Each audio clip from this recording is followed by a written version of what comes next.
So with the mirror there, we got good view behind us. We got fairly good visibility all the way around. I mean, you'd identify the aeroplanes relatively close by, and flying formation wouldn't be too tricky. But there are aeroplanes with better visibility than the Hurricane with the birdcage canopy.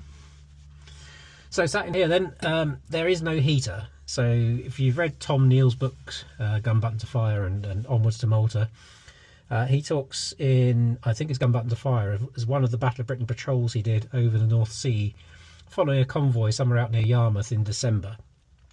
Bitterly cold day, and they got airborne and they're stooging around about 8 to 10,000 feet. And he said it's freezing cold, absolutely freezing, to the point of painful fingers. Now, the Hurricane's a very open structure. You've seen the floor plate. This is the tubular steel here, is the actual structure of the aircraft. And down here, under the seatbelt harness, if you can see that through the shadow, there, that pipe there is your radiator hose. And Tom felt in his book, he said he thought he'd take his glove off and reach down for the radiator hose to get some heat off the engine, which is running somewhere around the 100°C mark.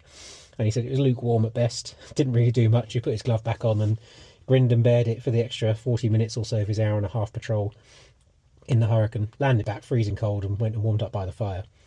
But you can see all these pipes and capillaries and all sorts. There's fuel lines coming through here. There's the coolant coming from the engine behind the firewall in front of me to the radiator just under my bum, under the seat here. The side ports, which is the best way to show you, very hard with this camera. Down in this corner, we've got the wing roots come into the aircraft. It's probably better this side. You can see down here there's a gap, and that goes straight out into the wing where there's a fuel tank.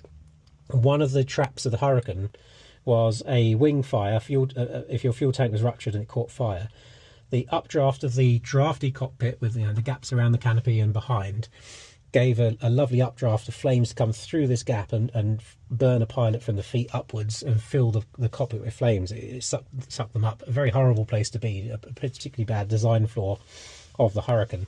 So there is no floor. If you drop something on this floor, that goes right down. The radiator pan is just under the seat and drops right into the radiator boat.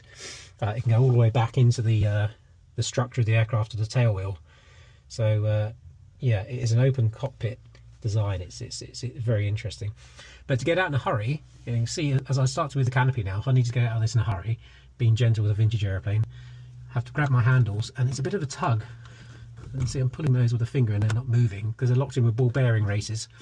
And you'll hear as I pull it, it will detach it. It graunches its way back as it locks into each position.